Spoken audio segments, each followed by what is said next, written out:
So this is our money panel. So as we know, we are now in a cost of living crisis that will soon impact anyone earning under 30k. But we're reluctant to talk about money, how to get it, what it means, and what things really cost. So how do we communicate the true cost of products and services to people? And how do we make access to money more equal? And that's a big one. And can new technology and fintech address inequalities? Like, this is really exciting because I've got an example later, but I'll tell you that later. So our panellists, can we welcome Madelyn Postman, who is part of the 1% for the Planet and Grain Sustainability, and also Dr. Paul Myers from Farm Urban. So Madelyn is a director at consultancy Grain Sustainability. Madelyn Postman has been a business member of 1% for the Planet since 2008, donating 1% of turnover to environmental partners, and she serves on its UK and Ireland steering committee. At Grain, a B Corp, Madelyn helps realise the company's mission of helping organisations become champions for people and the planet. Can we have a round of applause, please?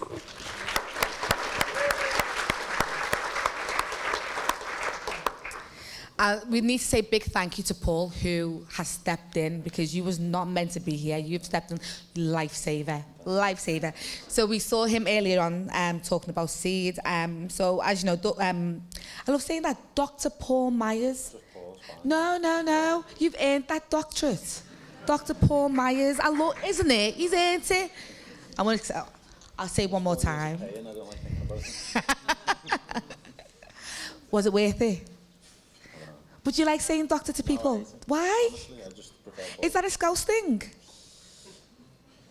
No, maybe, I don't know. Oh, I can't wait to be a doctor. I don't know what of. But I just can't wait.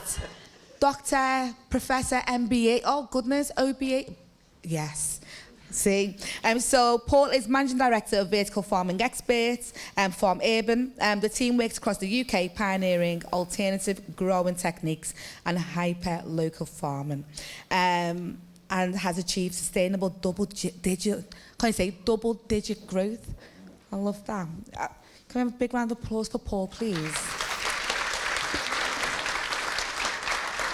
Don't be shy, don't be shy. We have to accept every single credit you both deserve. So Madelyn, can I come to you first?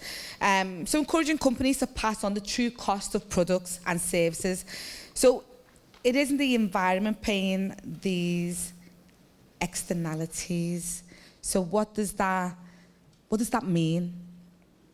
So, big question. It is. So an externality is something that is, I probably shouldn't define this, but so if we're not paying the true cost of something like fashion, for example, is an easy example of if we're not paying proper wages, we're not paying the price of materials, then where do those costs go? They get passed on to somebody, gets passed on to the environment, gets passed on to people. So it's very important. So when we're saying we have a cost of living crisis, so in a way, on one hand, you might not want to increase costs and decrease business profit, but in the long run, that's not going to help us because we sort of back ourselves into a corner. So it's very important to put the principles of seeing what are the true costs to nature, to people, in what we're creating, whether it's a product or a service, and ensuring that that's part of the whole business strategy. And also taking into account, so of course everybody's heard of the triple bottom line, coined by John Elkington in '97, so it's been a while, but not having the classic model of benefiting only shareholders in a business, but all stakeholders, so planet with our chair, as well as people going along with the profit. And that's very much in line with B Corp principles. The 1% for the planet is all about joining up businesses and nonprofits. But I think we might come to that with other questions before sort of going off onto different tangents. And please take notes, and if you've got any questions, I think this is the best time to get them in. So the key to know and how and where your own resources as a business is to have a sustainability ESG strategy. So how else can you prioritize? Well, I would say that it's really having the strategy. It's very important to have a strategy in place. So we find that many businesses and organizations that come to us, they've got their hearts in the right place. They might be under commercial pressure to be doing certain activities, like even reporting on their carbon footprint. They could have different social initiatives in place, but sometimes there's a lot of activity without really knowing what's going to create the most impact and how to prioritize. So on the sustainability consultancy side, we start with seeing who the stakeholders are. So considering the internal stakeholders, the external stakeholders. Again, I love the faith in nature, the nature that can't speak for itself, considering nature as a stakeholder and being guided by the Sustainable Development Goals.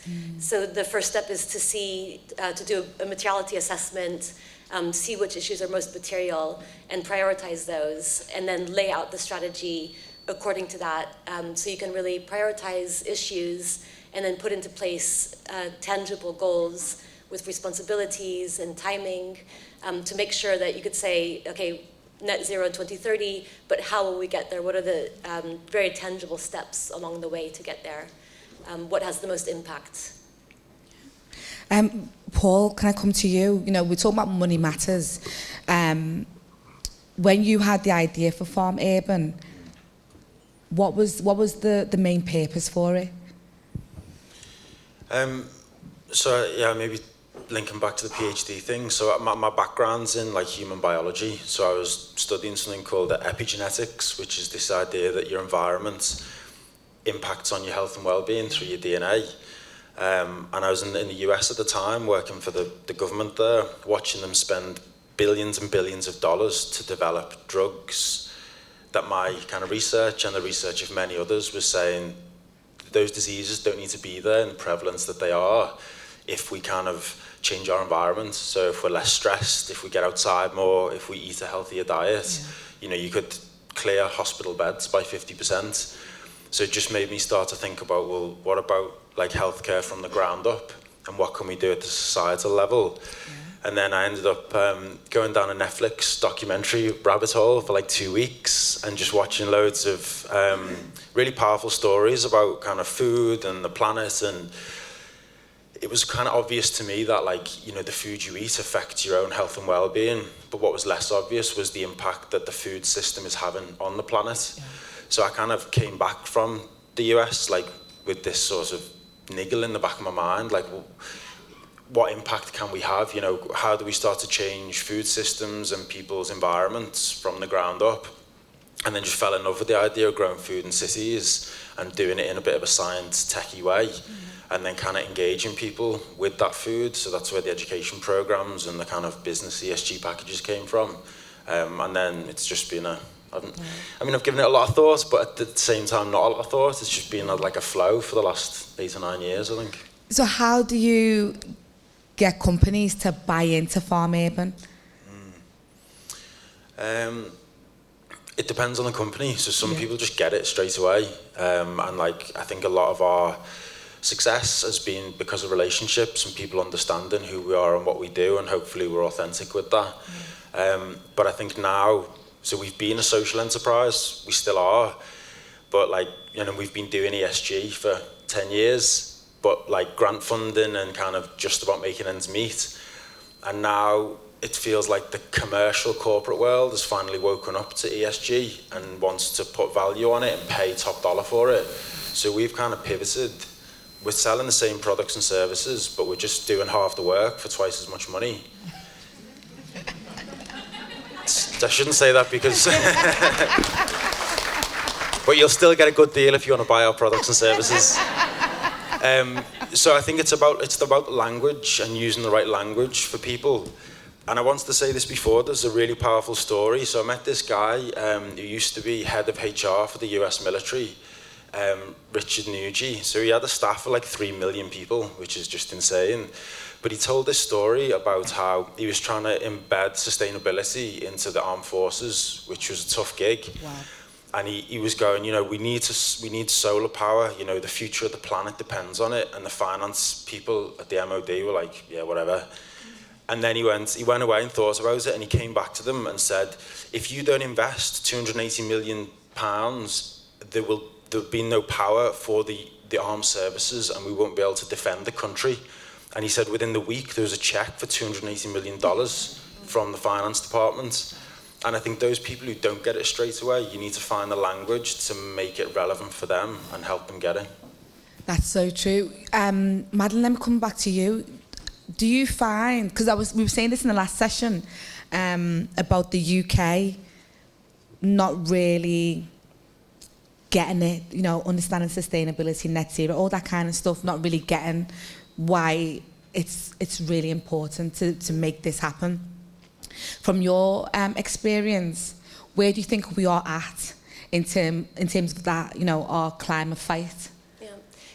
So looking globally, the UK is not doing that badly. Okay. UK and so I'd say the rest of, I'd like to say rest of Europe at this point. Rest of Europe is ahead of the UK, and there is specific legislation in different countries. Like with France, they've banned flights for anywhere where you can get to within, I think it's 2.5 hours by train, for example. So that was last year, and they've got right to repair, for example. So we are lagging a bit behind some of the other European countries in legislation.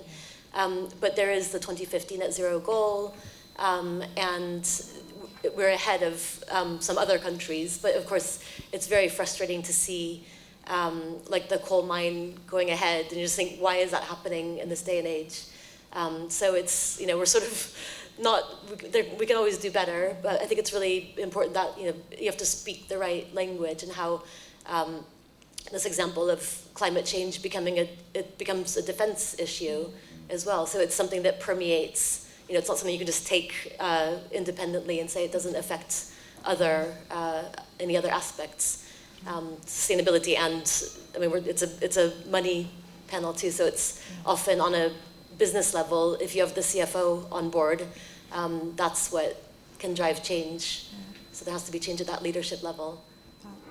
The living wage, you know, when we talk about, obviously we're talking about the planet, but when Paul was talking about how our environment affects our health and our mental, like every part of our health, people in crisis right now, the cost of living crisis is affecting their health. So a lot of businesses here, you know, how do we make sure that we're doing the best for our employees when we talk about the living wage? Yep, so the living wage, it's really interesting. I wrote down the numbers of, so minimum wage currently is £9.50 an hour. In April, that will go up to £10.42 per hour. Yeah. The current living wage is £10.90, and the London living wage is £11.95.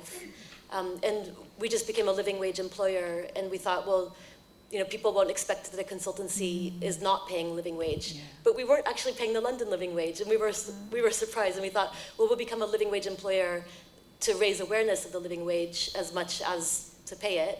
Yeah. And we, you know, just to be someone we think, oh, we're really sussed up about everything, and we weren't even doing it, you know. So it's, I think that gap between the actual, you know, if you compare £9.50 to £11.95 an hour, that's a big difference for somebody trying to live in London, or even, you know, the outside of London is quite a big difference. And so I did a fantastic project. It was a diversity project, a European one. And there was the company that I interviewed in Iceland. Had anyone been to Iceland? Yeah? And there was, the company had adopted, I can't remember the name of it, but it was an account and pay system. I can't even think of the name. And what that flagged up for them in terms of diversity was the disparity between gender. So how much men were making compared to the women in the company.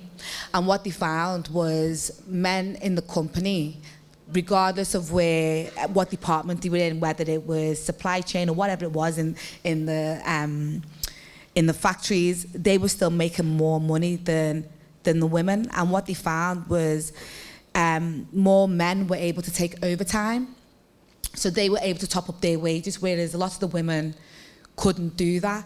But this system was able to highlight, you know, the living wage, well, the the difference in wages, and they were able then to implement some systems themselves to make sure that women were still getting paid, you know, at least along the same line, because of the responsibilities, like the, you know, the kind of stereotypical responsibilities of children or looking after elderly parents, and other responsibilities. So I think things like that we take for granted, you know, because we always talk about the gender pay gap, but actually there's so many different nuances behind that we ignore, because I totally did not understand about overtime whatsoever. I really didn't, you know, and that actually, when I took the findings back to the company, then they were like, actually, that makes sense.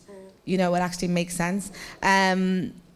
So I want to come back to you, Paul.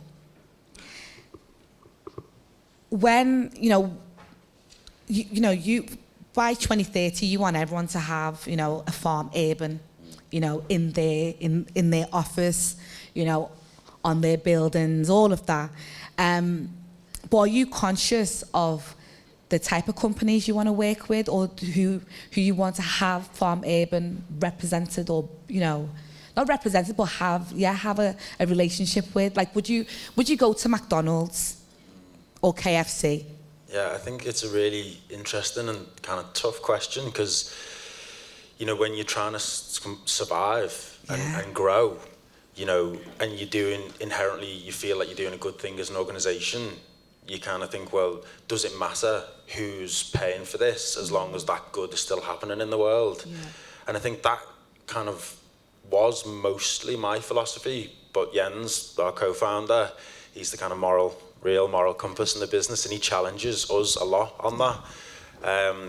And I don't know if it's fortunately or unfortunately, we haven't had to make that decision yet, because a big, nasty company hasn't wanted our products and services. They will. Or there's enough nice companies that we work with where we've not needed it. But I think, I don't have the answer to that. And I think we need to think about it and talk about it and interrogate it a bit more to decide exactly what that looks like and what the implications of it would be. Yeah. And it's interesting because I want to ask about accessibility. So how and where, like, because I was talking in the last panel about subcontracting. Who do we work with? Who do we want to have these relationships with? Who do we want to bank with? You know, and I think as a social entrepreneur, sometimes it's stuff that it is a struggle, because you're thinking, what's the best rate? What can I, you know, but then about this surviving. But it's now it is, you know, who do we bank with? Who are they spending their money with? You know, who are they, you know, who are they, you know, hedge funds, and who are they interacting with? But these are some of the questions that you have toyed with, Madelyn. Yeah, I mean, the question, I mean, that's what this panel is covering about money, and the question of banking and pensions is a huge one, and it's one that is often overlooked in terms of personal and corporate action, what you can do, because you think, you know, I don't have that much money in my bank account or my savings account, my pension, but according to, there's a great report from Ethical Consumer magazine, which is an excellent magazine, and in there it says that every pound in the bank is worth 9 to the bank in terms of what they, you know, how they can use it, the leveraging of it. So banking with a bank like Triodos, for example, and which is a B Corp, and having a pension. So in the Ethical Consumer rankings, Nest came out as the top in terms of the auto enrollment pension. So I think it's really thinking about that, and again, both personally and at a company level. And then if there's a sort of default, that makes me think of that book called Nudge, where you have the default option ideally being the best option, because most people don't really change the default. But if you can be sort of bothered to change your default of where you're investing, to be looking at you know, an ESG fund, and there's a whole world of sustainable investing, which is quite complex. And actually, the term ESG it's very driven by investment and finance generally. So that's, and I know there's someone from Make My Money Matter speaking later today. So that's, you know, that whole topic is really key, also in terms of personal action. Would I add to that? Yeah, I think that the money and the banking and the big pictures is really interesting and important. And I often find myself like thinking at two levels. There's like on the ground, day-to-day business, you're doing the best you can. You feel like you're making ethical decisions, working with ethical consumers, doing good. But then there's this like big finance over us and that whole fractional reserve lending and what the big financial institutions are doing. And it's like, I mean, they both need to meet in the middle, but I think there needs to be a lot more pressure and accountability on these large-scale financial institutions and what kind of money, who's it accessible to, and then the impact that has. So like an example, you know, through COVID, I think Ryanair was borrowing money at like 0.06% in the billions. And I was trying to get a loan to like what I felt was do really good stuff, and I was paying 10% interest on that. And it's like, we just need a level playing field. Like, take some risk and give some of these smaller, more ethical businesses the same privileges that you're giving the big boys. And I think you'd start to see a shift change then, you know. So what you're saying really is, you know, we're having this conversation, but a lot of organisations, whether you're an SME, a freelancer, sole trader, the burden's on you, when actually we shouldn't have to shop around if the big businesses were doing what they're supposed to be doing anyway. Really, isn't it? And it's interesting because when we talk, so I sit on different boards, and each board right now is talking about investment. Where do they invest their money? How do they invest their money? And they're asking their banks, their accountants to invest that money, but then how? So it's a lot of the conversation is, yeah, we want to make good investment that, you know, yields a lot of benefit, but at what cost? So there's a lot of, it's money is dangerous. I hate money, and I don't hate money. I don't, but I think it's very, very hard. Can I add to that? Also, in terms of paying tax, you know, tax avoidance, yes. You know, fair tax. We know about all the big corporations that don't pay any tax or very low tax.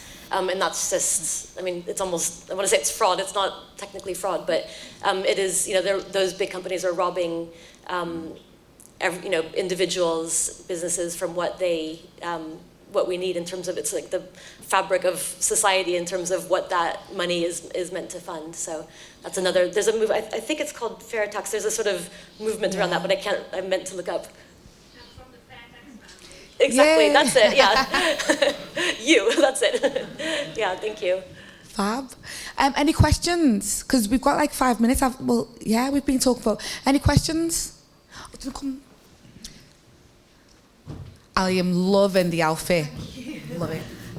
It's more of a comment and a talking point, really, but just to go back on what you were asking Paul about how we decide who we're going to work with. So we went through a big thing recently where it's like, well, we're only going to work with other ethical companies and other companies that like heading to B Corp, etc. And then somebody pointed out to us, it's like, are we just creating a bubble to all pat ourselves on the back and be like, oh, look at us, what a bunch of ethical companies? And by doing that and only working with other ethical companies, we're allowing all the companies that aren't ethical to have free reign. And it just really made me think about how I'm, you know, presenting my business. So I was just kind of wondering if anyone had any thoughts on how we stop becoming just a bubble of only ethical companies on one side. Because realistically, are you going to make me walk all that way up? Meet me halfway, come on. And it's true, isn't it? Because I think maybe those companies working with us are actually learning from working with a fellow with an ethical company. So I like that skate. Thank you. I think on that question, it's a really important question, because what we can end up doing is that a lot of people who are interested or working in this agenda tend to benchmark quite high educationally than a lot of other people. And what we end up doing is pointing fingers at each other, and therefore creating lots of little bubbles. And you're not quite good enough to be in my gang because you're not ethical enough, and you're not good enough to be in my gang because you do this, and you're not because you had a McDonald's, and I thought you were walking this walk, right? I saw you take your son in, right?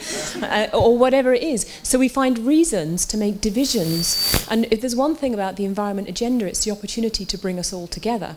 Now, to answer the lady's question with a fantastic outfit, and oh my God, I love those earrings, I think the one thing you can do as customers and as buyers is when you talk to people and you have the conversation with people about a contract or whatever you're going to do, you ask them the questions that are most important to you at that point, making sure, as the point was made earlier, that that question is relevant to that contract. So you might necessarily go in on a kind of food contract, but you might say to them, do you have a sustainable policy in food purchasing? No orange juice at breakfast, because we ship it in, but we're England and we grow apples. So apple juice at breakfast. Any policies like that anyone want to take on board? That makes a difference and it makes a statement.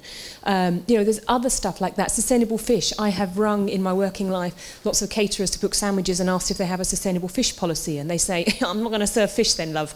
Okay? And that's fine, because I put in their mind that I'm asking about a sustainable fishing policy in the local butty shop down the road before I order a lunch order. And that, when you look at what your business is and what your purpose of your business stands for, then you look at how that intersects with other with other businesses, and you use your power to question it. The power you have as a business, and I'm looking at you as an example, but you've all got, lots of people who've got businesses here, actually know what your power is. That newness, that innovativeness, that ability to be different and to stand out, that's where the power lies. Yeah? And using that, you make a difference, because it starts to get into people's thoughts and their thinking, and then we all move together. So rather than turning around saying, oh, you're not ethical enough and you're not ethical enough and stop eating McDonald's, well, I'm not actually, but anyway, you've got an 11-year-old, but it's not. I took my son to McDonald's, so it's my guilt I'm putting on her. I don't. Yeah, but that's where the power is. And then we turn to our supply chain and we ask the same questions. And we don't ask all the questions. We don't say you can't supply us if you haven't got it, but you start to say, how can we work with you to share? Perhaps you could stop serving orange juice, whatever it is. Thank you. And like you said, it's the benchmark, isn't it?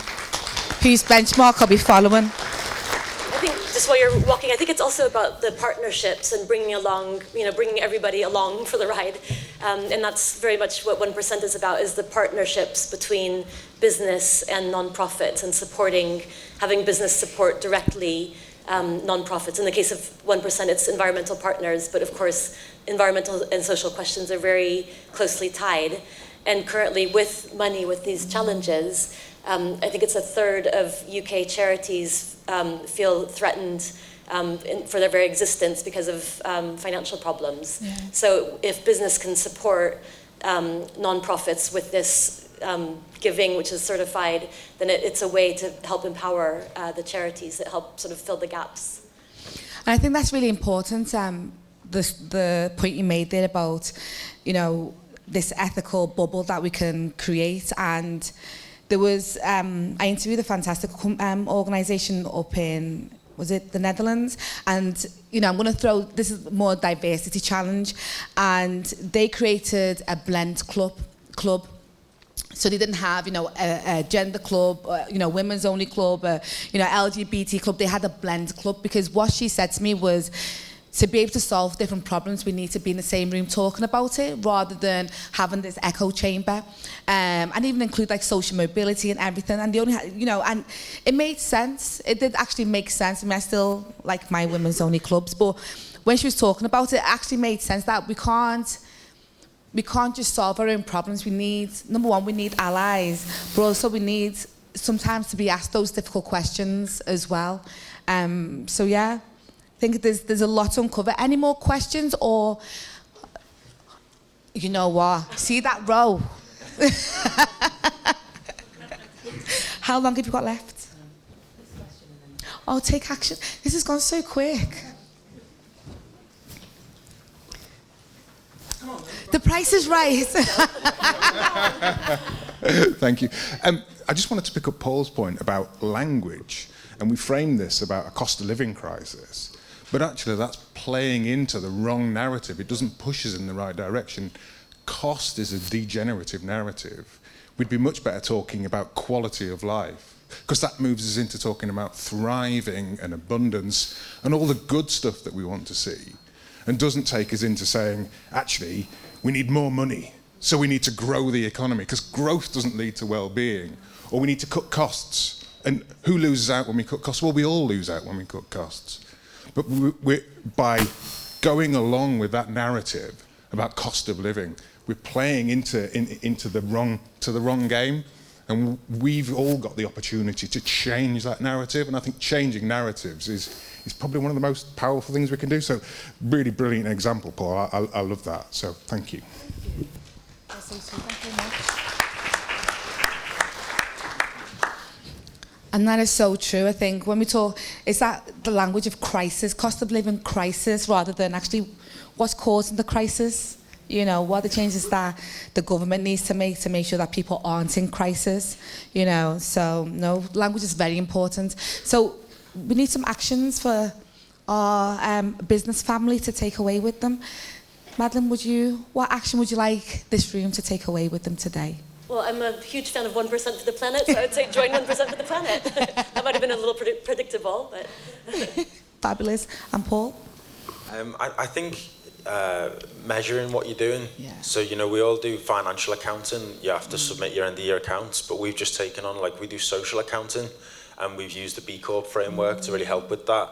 And your example about, you know, that company not seeing that gap, a lot of the time, it's not that you don't want to, but you just don't see it. Yeah. So if you measure it and you can really see it, and you can get an honest confrontation of where the issues are, then you're empowered then to kind of make the changes that need to be made, I think. So. Thank you very much. What a great panel. Madelyn and Paul, big round of applause, please.